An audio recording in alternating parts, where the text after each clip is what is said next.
Hello, this is the Monday Agenda. The Monday Agenda today is delighted to make another visit to Repoa, and we're delighted to talk to Dr. Lucas Katera, who is the Director of Collaborations and Capacity Building, looking onto the survey that they recently did on literacy. Dr. Katera, welcome to the program. Thank you very much.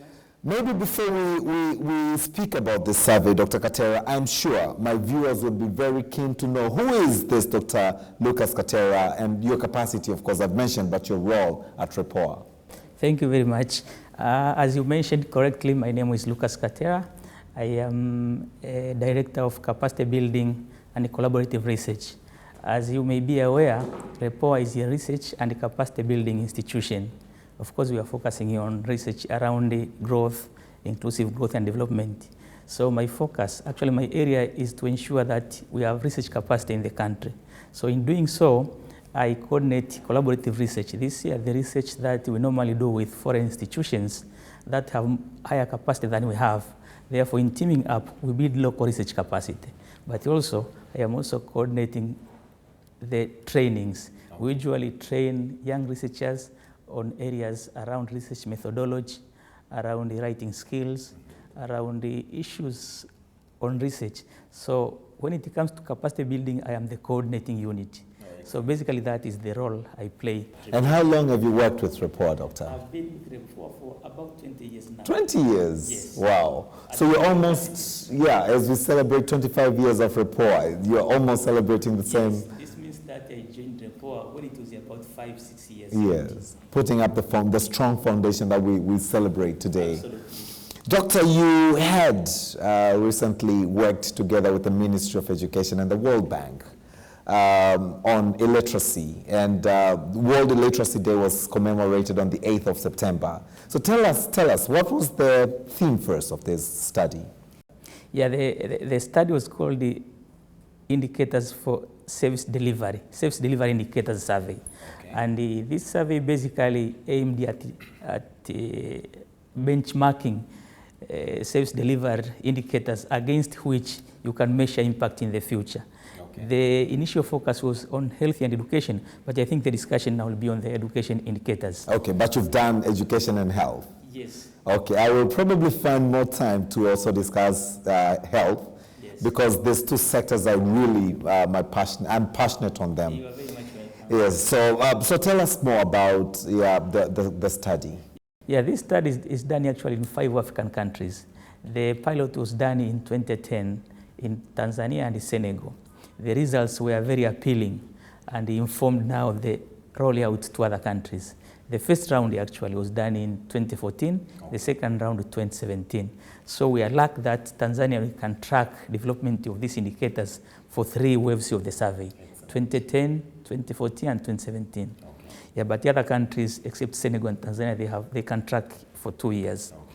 Yeah, this survey, usually when we have problems in the education sector, I would say also in the health sector, there has been a tendency to think that the performance is poor because actually the budget allocation to these sectors is not sufficient.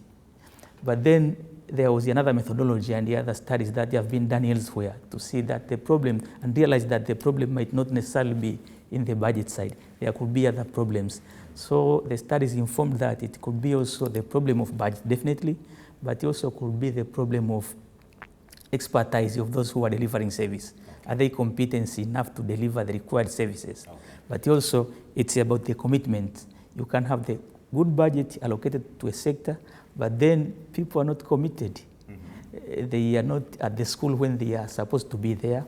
Okay. They are at school, but they are not actually teaching. Mm-hmm. So all this were investigating to see whether they account for the poor performance.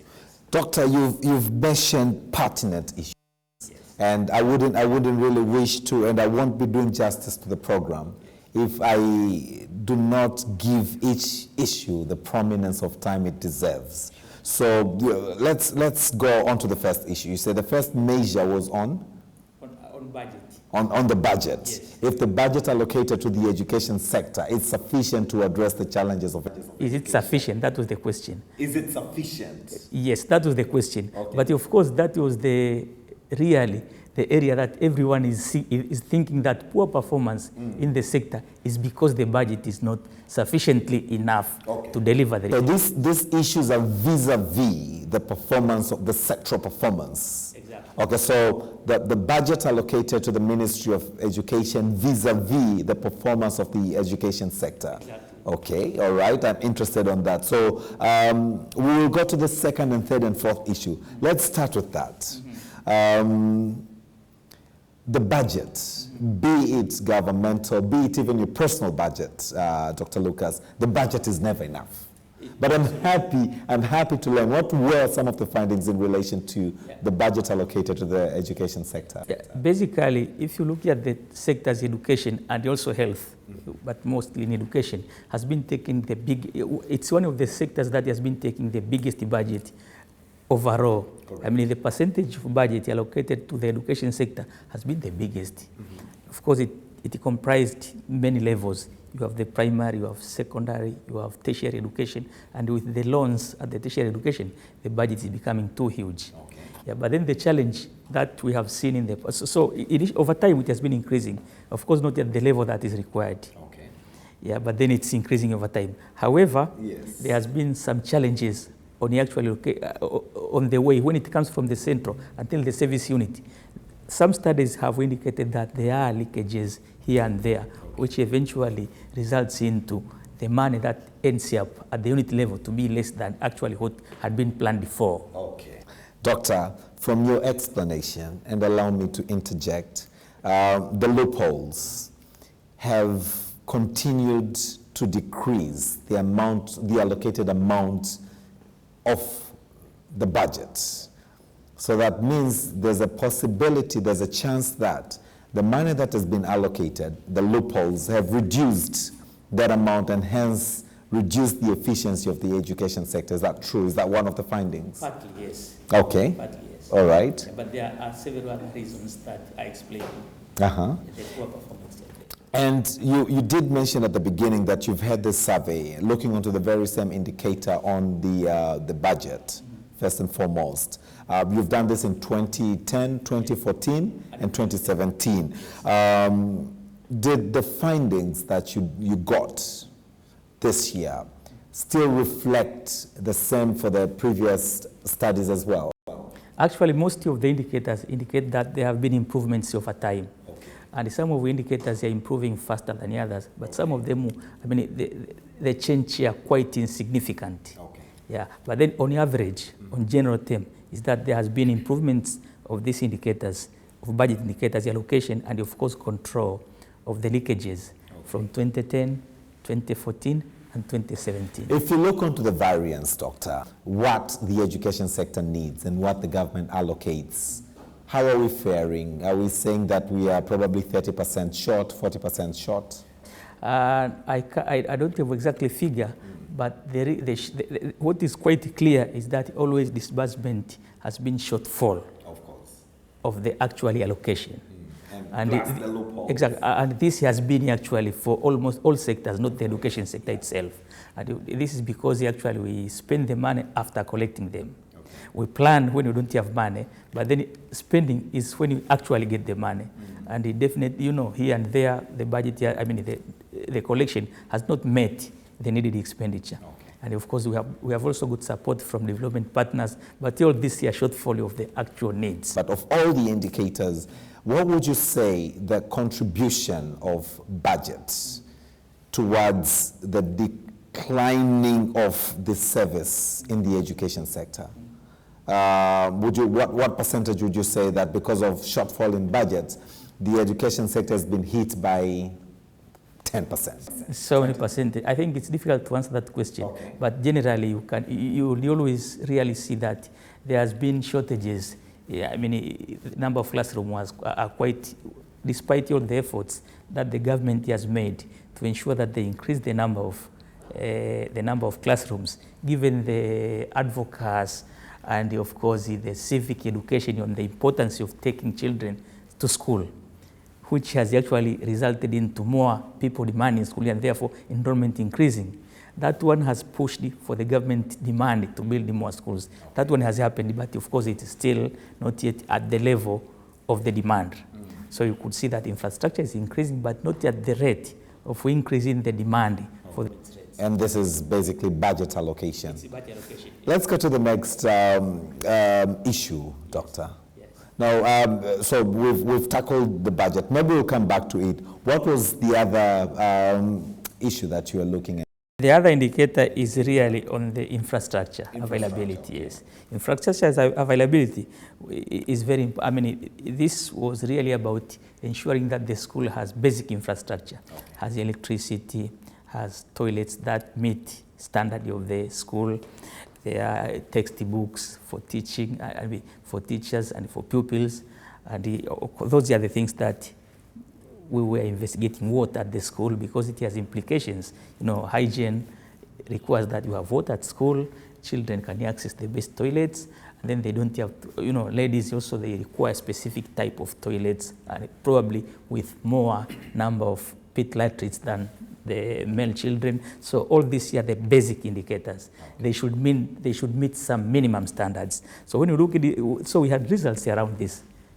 Around this indicator. And what were some of the findings? Some of the findings shows that there are improvements over time, but of course, most of the schools still not have enough minimum required infrastructure. For instance, it's about 44% of the schools in the survey that was conducted in 2016-17, the 2017 survey. 44% of the schools had the infrastructure that meet minimum standard. Yeah, I mean, when I say infrastructure, I'm talking of electricity, I'm talking of water, I'm talking of toilets, yes, or library and books. Yes. Exactly. So I will come to books as a supply. Okay. Yeah, exactly. So this 44% had, and this is the improvement from the 2014 survey, which was 41%. And so now 44. And the current one is this is the recent one that the recent one. So what I'm trying to say is that you can see that over time there have been improvements, but then it's not really significant because it's from 41% to 44%, 3% for the period of 3 years. So you can see that improvement is there, but of course, if it has, I mean, we need to go faster than, otherwise we need more years, many more years before you can get, if in every year you can improve 1%, then you need more years to get to 100%. So we are going forward, but probably we need to increase the speed of ensuring that we have minimum infrastructure. Has this to do anyhow, somehow, with the allocation of budget as well? Yeah, partly yes, but also partly with local level capacity to ensure, because there you can actually have the same budget in two councils, but in one council you see the infrastructure improving compared to that council. So it's really about allocation, but also capacity at the local level to ensure that the way they spend the money, you get the value for money. Yeah. So there are other findings also about, you see, like 54% of, I mean, you have, if you look at the toilet itself, because of the sensitivity of the toilet itself, if you look at the toilet itself, about 54% of schools had the toilets that meet the required standard. But so you have male, female toilets, and then they have all important infrastructure like water and so on and so forth. But again, 61% of them do not have, although they meet the minimum standard, but the privacy issue between the pupils and teachers. 61% of the schools didn't have toilets for teachers separated from those of the pupils. And you know, this is like, you need, the teachers should have their own privacy because they don't. Of course, all right, correct. Totally agreed, yeah. Exactly, so you have this. And then the challenge, the biggest challenge is that when you look at the rural, you disaggregate this data by urban and rural. Yes. You realize that the rural, the problem is more serious in rural than in urban areas. Correct. Yeah, so that's something that you may also want to, I mean, it's something that the policymakers together with the other education stakeholders should consider, that there's inequality between urban. I will come to that, Doctor, in terms of these wonderful findings. How well are they disseminated to the policymakers, to other education stakeholders? But let's proceed on the Okay, and then when you look at the supplies, like teaching, textbooks, yeah, and then we focused on few subjects, not every subject. So basically we are focusing on English, Kiswahili, and in mathematics textbooks. Okay. We know there are other textbooks that are required for the student, but we thought let's focus on these 3 subjects, basically because of their importance in the future career of children. And we realized that it's about 20% of pupils that have access to textbooks of mathematics, English, and Kiswahili, 20% of students. So you can see that about 80% of children actually would either 4 or 5 children sharing a book. But then if you take the average that every child should have a book, then it's about 20% of children that were seen to have this supplies. Being a supply issue, is it again related to ability of parents to buy those books, or ability of publishers to avail those books? Why do we have such a discrepancy? Yeah, again, that's a nice question, because some of you could go into the classroom and then you see teacher teaching mathematics. There are no books for the children, but then in the store there could be books. So it might also be, again, the problem of management at the school level to ensure. So it's possible that people may question that it's not possible for only 20% to have, because we have supplied enough books at the schools. But then the question is not about having the books at the school, it's children accessing the books. Correct. So it's about 20%, maybe I should put it that way, 20% of the children were found access the books at the school. Yeah, but then you could, to some extent, to few cases, you could get this, you could see the books in the stores of the school, but then not the students. So it's also about improving the management of the school and perhaps increasing the inspection at the school to ensure that whatever supplies are provided by the government for the schools, then children can access them. You did mention, Doctor, before we move to the next parameter, but you did mention the issues of electricity.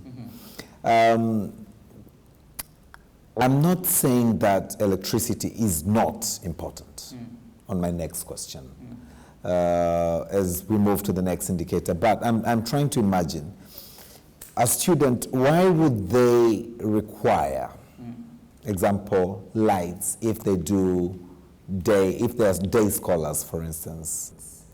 Actually, one of the things that we investigated is the light at the classroom, whether it's really enough light to ensure that children who are at the back can see the front. And then that's where we saw the importance of electricity at the school, because some of the schools really needed more additional light for children to be able to read the materials from the board. But also it's important to have electricity at the school, because then it enables the school to, like, printing their own examinations, printing their own tests. So that one also reduce the costs of school operation, because then otherwise the parents have to contribute for this to be done at the kiosk outside the school. And of course, it's also not manageable, because at the kiosk, the examination can get leakages and so on and so forth. So if that can be managed at the school level, the better.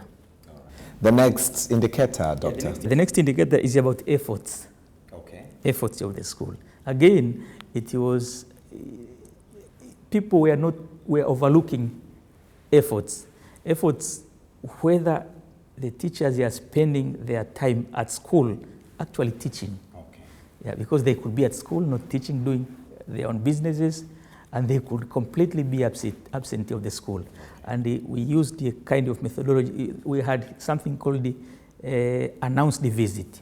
So in the announced visit, we go at the school, we conduct all these interviews, look at the school's timetable, everything, and then look at the school supplies, infrastructure, and so on and so forth. But then we could also, and then I'll come to the capability of teachers. So we could also conduct testing the teachers, whether they are able to deliver, they are able to, exactly, the contents. So that was done in the announced visit. Then you could spend like 2 or 3 days in other schools and come in an announced visit. In the announced visit, you just come there without informing the teacher that we are coming, the head teacher that we are coming. And in the unannounced visit, you will actually, that's where we are assessing absenteeism rate. Okay. Because the day that we are coming, announce the visit, everybody will be there. Because they know we'll be here at some point. Could be a consequence to that. Exactly. So when you go there, everybody who will not be there is not considered absent, as long as the head teacher is here aware that someone is not here today because maybe he's delayed, he has gone for, say, barrier clinics. Those are not the absenteeism. But if someone is not there and the teacher is not aware, head teacher is not aware, that is what that the absenteeism rate. Wow. So that one we had 14% the absenteeism rate. 14%. Yeah, it's not very bad. Bad. Yeah, but it's bad actually. But then we had 29% absent from classroom. They are at the school, but the timetable shows that now they should be teaching mathematics, but they are not teaching mathematics. Because in the first visit, we also took the timetable. So when you go there, I can look, this teacher has a mathematics session now in standard 5, but then you see them talking under the tree. So that also is present at the school, but absent from classroom. Of course.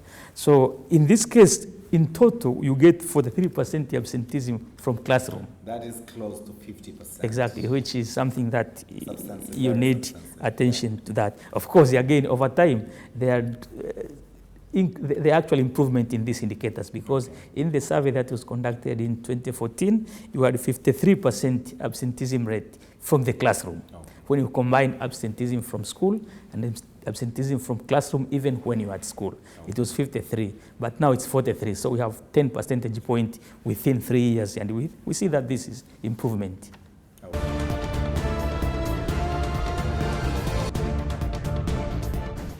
You are watching the Monday Agenda, and with me on the Monday Agenda today is Dr. Lucas Katera, who is the Director of Collaborations and Capacity Building here at Repoa, and we're looking onto the survey that they did on delivery of services in the education sector, jointly between Repoa, the Ministry of Education, and the World Bank. And we're looking onto the indicators that they found out, and luckily Tanzania has actually been able to document this is indicators for the previous 3 sessions, and we're looking onto these indicators, and we've looked onto the budget issues and how they relate to either deterioration or improvement of the education sector. We've looked onto the issues of infrastructure. We've looked onto, and now we've looked onto the issues of supplies as well. And now, Doctor, you want to say the knowledge now. The knowledge, yes, of the teachers, exactly, if they have the capacity to deliver the content to the students. Yeah, okay, this one was done again by actually conducting a test for mathematics, English, and pedagogy to selected teachers at the school. And of course, the performance was mixed. Mathematics, the performance was quite good for teachers. And because the average score was 71% for teachers. Of course, you have those who scored 90, and then you have few who scored less than 50, but on average, 71% was quite, yeah, exactly, quite impressive. But the English was not impressive because the average performance was 44. Yeah, so this is slightly low, and we thought that maybe that's where the debates about whether delivering the lecture at Tanzanian schools should be in Kiswahili or in English, because actually the teachers are not performing very well at the English 44% average performance, and this has to teach the children to get a 100. Yes, and not only that, you know, a teacher gets 44 to teach a student to get 100, and English is I don't know, I went to primary school and secondary school many years. Is it still a medium for communication in schools? Do teachers still use English to train, to teach students in school?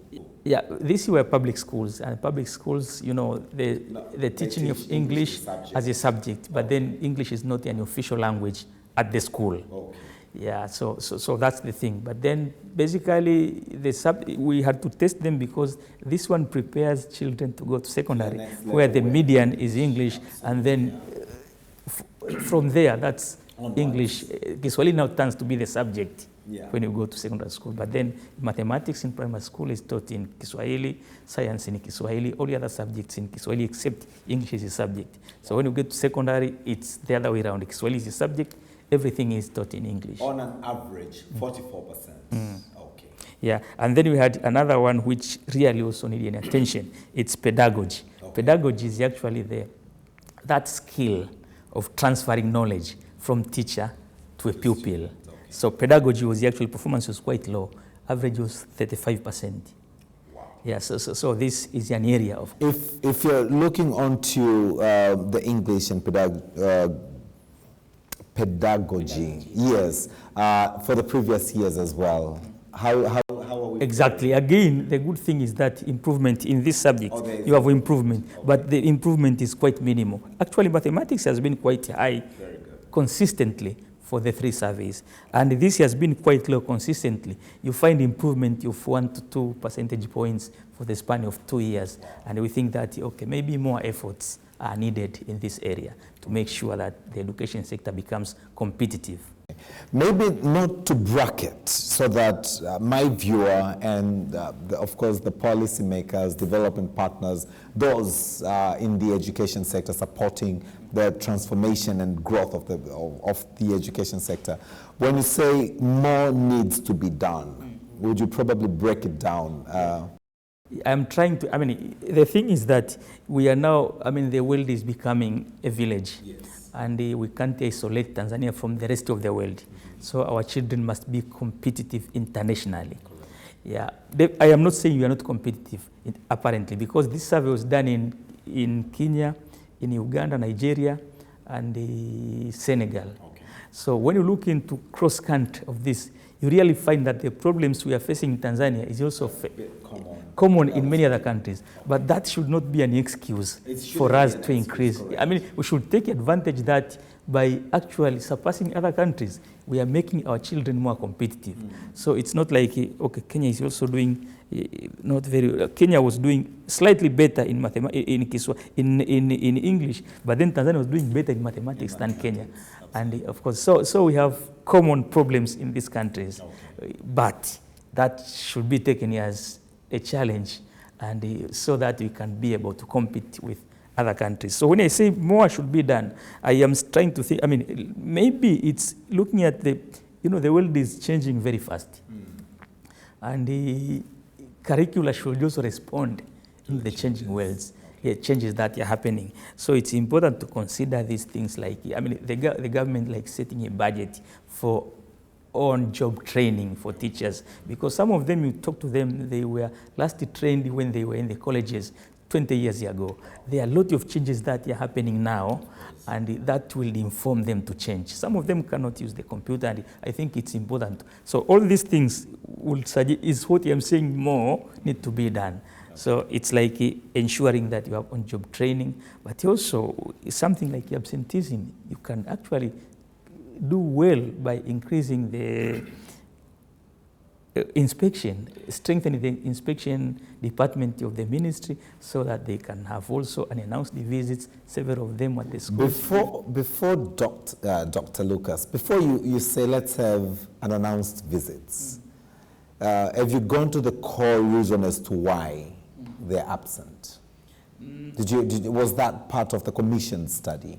It wasn't part of the commission, but of course it informed. The question, the thing of survey is that we have seen the performance is not that much at the level required level. Transition rate is not very good. We have gender parity so we thought maybe we need to study what is happening in these schools. But then immediately you do this one research, you realize another area that you want to dig more. So I think it's important to look into those aspects that people are absent. Is it about incentive that they are not there? Is it about the infrastructure at the schools? If the school doesn't have a toilet, then you have to go to my own home for toilet. Then probably I just go in the afternoon, I may not come back, depending on the distance. So it's something that one may want to investigate more and see what is the cause. Doctor, any other indicator? I know you still have several, or have you finished the indicators that you had said? Those are the indicators. Those are the indicators. Those are the indicators and the key findings. Yeah, exactly. Okay. So looking on to we don't do, and this has always been my question when I talk to researchers like yourselves, Doctor, we don't do research to put them in the shelves.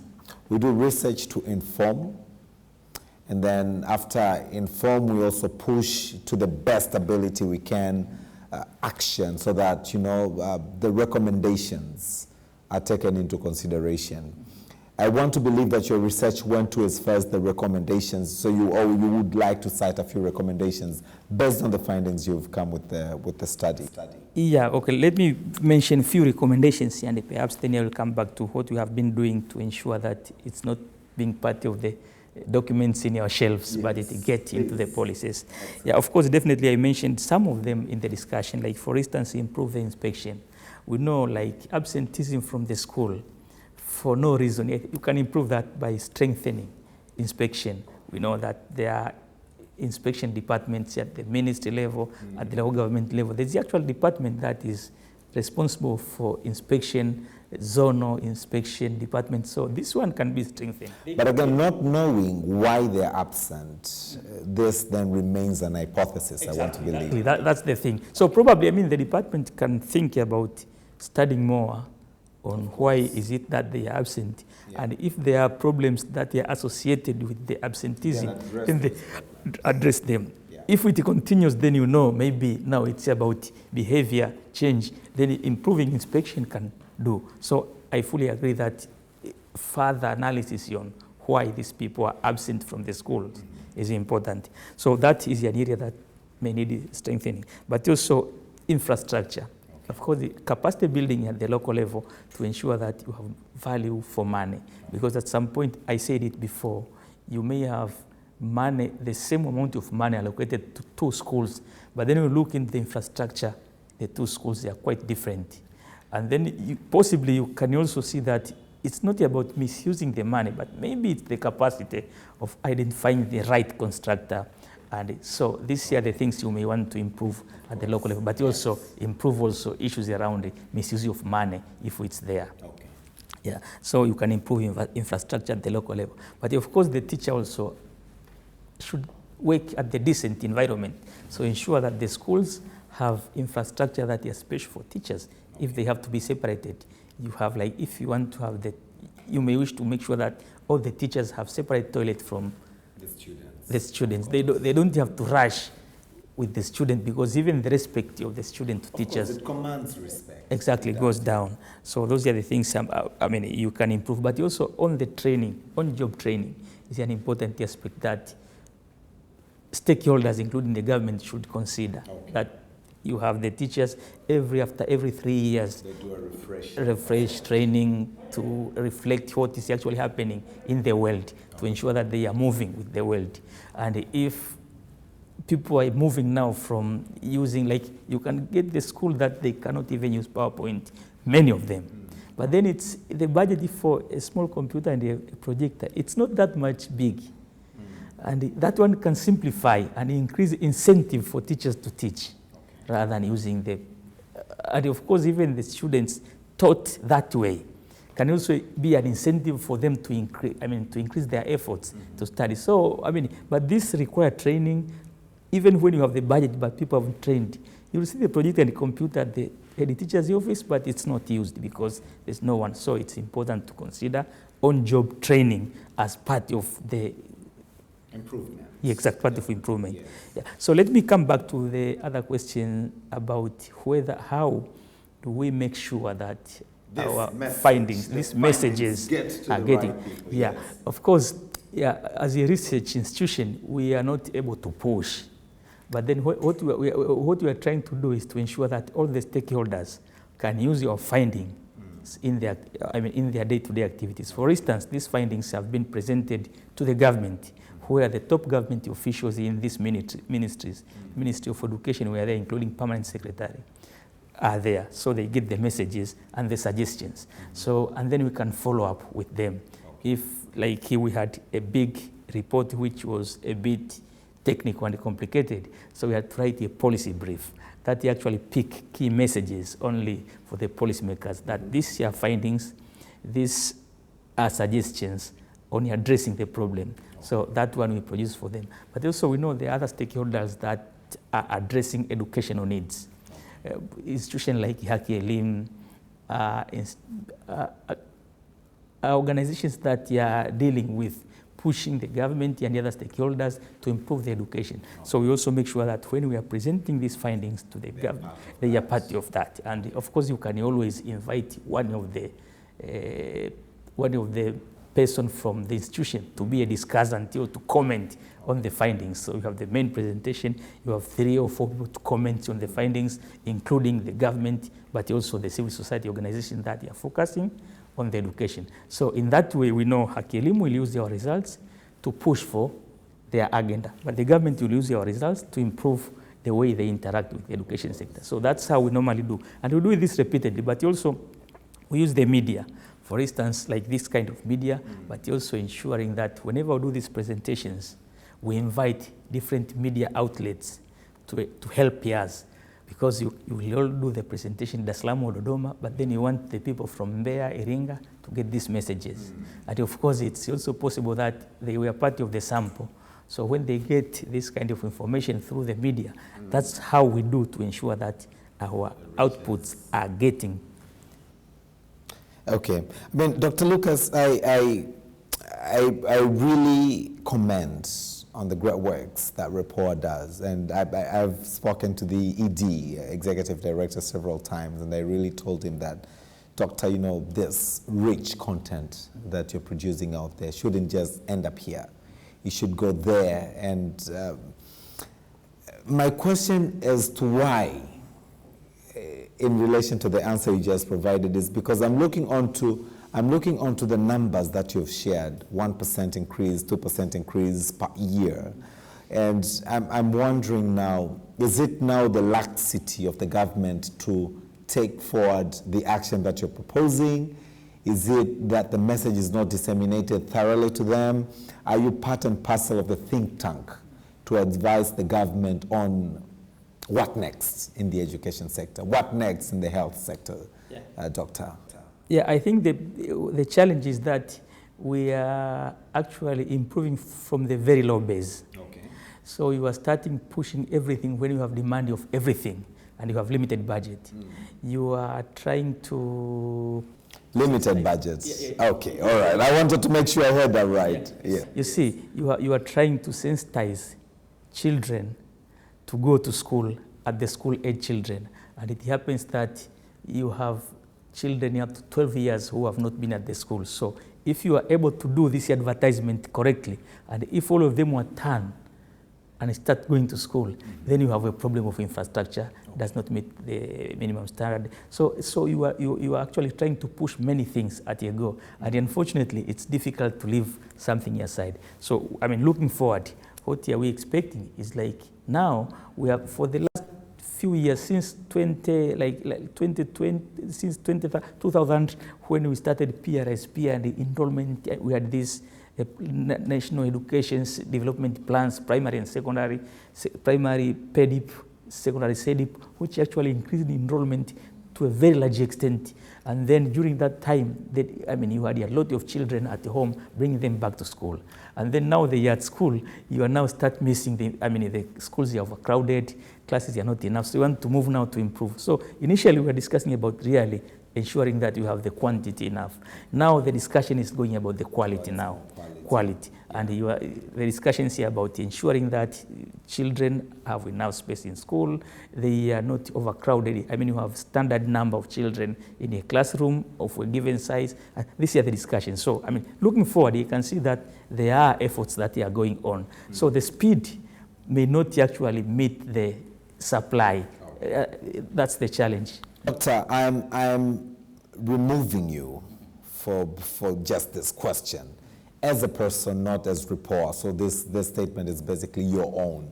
If you had the mandate, if you had that one key to unlock the potential of education sector in Tanzania, what would you do? I mean, The problem is that I cannot talk completely as a non-researcher because then you have done research in something. Yes, but if you had the power to change one thing in the education sector, if you had the power to say, I want the education sector in Tanzania to be this, and I believe but through this we're going to have a transformative education that addresses the gaps that we have in our country. Yeah, I mean, there are different levels of education. Okay. So at the primary school, definitely I will ensure that infrastructure are enough and incentive to the service providers is in place so that the school environment becomes good for both children and teachers. But then as you go further up, like in the universities, I can see some kind of mismatch between the kind of supply and demand for knowledge. And I mean, unemployment is a challenge not only for Tanzania, for many other countries. Last week we had released the Afrobarometer survey, and then we had the SDGs comparison between countries, and you could see unemployment being a challenge for almost all East African countries. Now the question, but then when we talk to employers, and then you ask them, why should they think of employing, I mean, a foreign company has invested in Tanzania on something, and then they would look from experts from India, China. Why shouldn't you take those from Tanzania? You have a lot of graduates in Tanzania, but then they will tell you that actually the knowledge that I need is not available in this country. So that, what I will do is ensuring that you have dialogue between the demand for labor and the supply for labor, so that the demand side of the labor market, these employers, can influence the kind of curricula that is provided by the learning institutions. And this has to come across university and the vocation training centers. In that's how I would want to see this marriage between the institutions, so that whoever from supply side, demand side is ready to receive it. Doctor, that's a very powerful testimony, and I'm taking it. Be rest assured I will put into practice sometime. Doctor, we're almost coming to the end of the Monday agenda. I still wish to dig further onto the report. And we'll do health sector, and I please request your time that we do it sooner, when the report is still very hot. In a very few words, what is your imagination, what is your vision of the education sector in the next coming years? Now, I can see that apparently, at least for what the plan in place are, we are moving in the right direction. Everyone is talking about improving the improvement of the quality of education, ensuring all things are done. But then I will actually appreciate if I see that whatever now is being planned and discussed actually getting to implementation, because there has been also differences between actually the plan and what is actually execution. The discussion and the views of the people on the education sector are very positive. Actually, the government is very positive in ensuring that we have quality education, commitment of teachers, you have all the incentives in place, but then actually implementing that will actually result into the best direction towards our education. So I look at it very positive, but also I think the positivity will actually be realized if execution actually follows what the plan are in place. Any burning issue, Doctor? This is your floor now. Talk to my audience. Any burning issue that you would really wish to let our viewers or let Tanzanians through the Capital TV to know about the study, about, the education sector? Will spare time for health next time. Education sector, I will actually still go back to ensuring that the education sector actually prepares the student and the pupils to get into the labor market, ready labor market. So ensure that the balance between, the dialogue between the education provider and the employers is there. Yeah, that's something that I will push for that. But of course, I know also some issues around gender parity in the education sector. That as you move from lower to higher level education sector, you see gender parity. It's a bottleneck. Exactly. So it's important to address this gender parity. There are different ways through which you can address it. Actually, the most important way to address it is to deal with, to make sure that service delivery is of the high quality. Because it's actually the female children that are dealing with a lot of works like collection of water. So if this is addressed, then you have more time for these children to concentrate in the education sector, and they can actually compete with their male counterparts. Dr. Lucas Katera is the Director of Collaborations and Capacity Building, was with me looking onto the recent survey that Repoa, the Ministry of Education and the World Bank did on the survey, that they conducted the survey for delivery indicators on the education sector, service delivery indicators survey, looking onto the education and health. And I've requested for his time next time to do the health sector. So we shall be doing the health sector. Keep watching the Monday agenda. But for me, Doctor, is really to thank you. This is really helpful. And as a media partner, we shall make sure that this program reaches many people so that many are informed, and of course, many take action to that. So really thank you for the good work. Thanks to Repoa. Please convey our regards, the Ministry of Education. I believe they will be watching, but they have the findings as well. They know, and they will push for this development so that the education sector can really transform lives of Tanzanians. And with those few remarks, I would like to really thank you for watching the Monday agenda. Until next time, I'm your host, Austin Makani. Thank you for watching.